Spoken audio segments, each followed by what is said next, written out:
નમસ્કાર દર્શક મિત્રો, આપ નિહાળી રહ્યા છો સાઈ ગ્રુપ મીડિયા હાઉસના સંચાલિત નવસારી લાઈવ અને ઝટપટ ન્યૂઝ। 16 વર્ષની દીકરી આયુષી માંગી રહી છે ન્યાય ડીજીવીસીએલ પાસે, કારણ કે ડીજીવીસીએલની ઘોર બેદરકારીના કારણે 16 વર્ષીય દીકરી કે જે કંઈક સપનાઓ સાકાર કરવા માટે મહેનત કરતી હતી એને કરંટ લાગ્યો અને કરંટ લાગવાના કારણે એના પ્રાણ પખેરું ઉડી ગયા।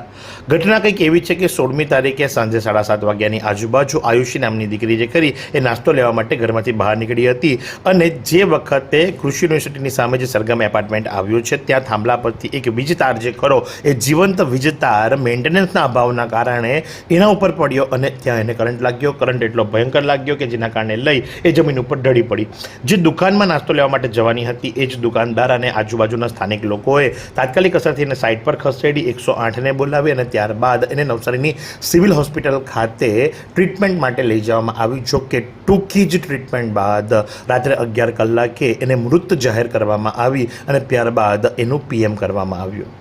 તો આ વિશે દીપકભાઈ કે જે આયુષીના પિતા છે એમણે સીધા આક્ષેપો લગાવ્યા છે ડીજીવીસીએલ ઉપર, કારણ કે ભૂતકાળની અંદર પણ એમણે જે ખરા એ ઘણી વખત ત્યાંના સ્થાનિકોએ રજૂઆત કરી હતી અને રજૂઆત કરવા છતાં પણ ડીજીવીસીએલે મેન્ટેનન્સ સરખું નહોતું કર્યું, ઠીંગણા મારીને જતા રહ્યા હતા અને જેના કારણે લઈ અને એ જે વીજ તાર છે એ વીજ તાર જે ખરો આ દીકરી ઉપર પડવા પામ્યો હતો અને જેના કારણે લઈ અને એના પ્રાણ પખેરું ઉડી ગયા। તો આ સંદર્ભે દીપકભાઈ નાયકા શું જણાવી રહ્યા છે ચાલો આપણે સાંભળીએ। મારું નામ દીપકભાઈ રમણભાઈ નાયકા છે ને જે છોકરીને કરંટ લાગ્યો એ મારી છોકરી છે ને એને જો કરંટ લાગ્યો અને એની જવાબદારી જે બેદરકારી છે તે આપણા જીવીવાળાની હોય છે, કારણ કે એનું કારણ જે મારી છોકરીનું અવસાન થઈ ગયું છે આજે, બરાબર। કોઈ બીને એ કારણ કોઈ બીને એમ થઈ શકે, નાના છોકરા હોય કે વડીલ હોય કે કોઈ બી હોય, બરાબર। એના લીધે મારે જીવીવાળાને એમ કેવું છે કે આ તો મારી બેદરકારીથી આ મારી છોકરીનું અવસાન થઈ ગયું છે ને આનું કંઈ નિવારણ કરવા પડે આપણે। હા, ત્યાંના ઘણા લોકોએ ફરિયાદ કરી લીધી। ત્યાંના સ્થાનિકોએ મને કીધું બી કે આ છોકરીના ઉપર 2 ટુકડા વાયરના પડેલા હતા, તે બધું તરત જ મને કીધું કે પછી મેં 108 આવીને અમે સિવિલમાં લઈ આવ્યા। એ સાંજે મારી છોકરીને લઈ આવ્યા પછી જ થઈ ગયેલું। હા, નહીં ને કંઈ નહીં। તો આ પ્રમાણે સમોડી ફળિયા વિજલપુર ખેતીવાડી કોલેજની સામે આવ્યું છે ત્યાં રહેનાર આયુષી હવે રહેનાર બની ચૂકી છે, કારણ કે એના પ્રાણ પખેરું ઉડી ગયા છે અને પરિવારનો સીધો આક્ષેપ ડીજીવીસીએલના અધિકારીઓ ઉપર, કર્મચારીઓ ઉપર લાગી રહ્યો છે। યોગ્ય મેન્ટેનન્સના અભાવે આ પ્રકારની ઘટના બનવા પામી છે।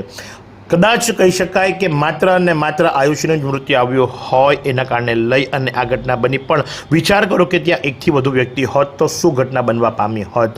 હજુ પણ ડીજીવીસીએલ જે ખરું એ પોતાની આ ગંભીર બેદરકારીને સ્વીકારશે ખરું એ તો હવે તપાસમાં જ માલુમ પડશે, કારણ કે પોલીસ પણ ત્યાં પહોંચી હતી અને પોલીસ પહોંચતાની સાથે જ રાતોરાત કામગીરીની અંદર ડીજીવીસીએલના કર્મચારીઓ જોતરાઈ ગયા હતા, ઢાકપીછોડો કરતા આવ્યો સ્પષ્ટપણે નજર આવી રહ્યું હતું। પણ હવે તો આગળ જતાં જ માલુમ પડશે અને શું આયુષને ન્યાય મળશે ખરો, જનતા માંગી રહી છે જવાબ। તો આજ પ્રમાણે આવા અવનવા સમાચારો માટે આપ નિહાળતા રહો નવસારી લાઈવ અને ઝટપટ ન્યૂઝ। આ સુંદર સૃષ્ટિને નિહાળવા માટે હજારો લોકો પાસે દ્રષ્ટિ નથી અને એ ત્યારે જ શક્ય બને જ્યારે કોઈ ચક્ષુદાન કરે। તો તમારા સ્વજનો સાથે મળી એક સુનિશ્ચય લઈએ, ચક્ષુદાનને પરિવારની પરંપરા બનાવીએ। Visit Sant Punit Chakshu bank, Rotary eye institute Navsari. Call 7069006329।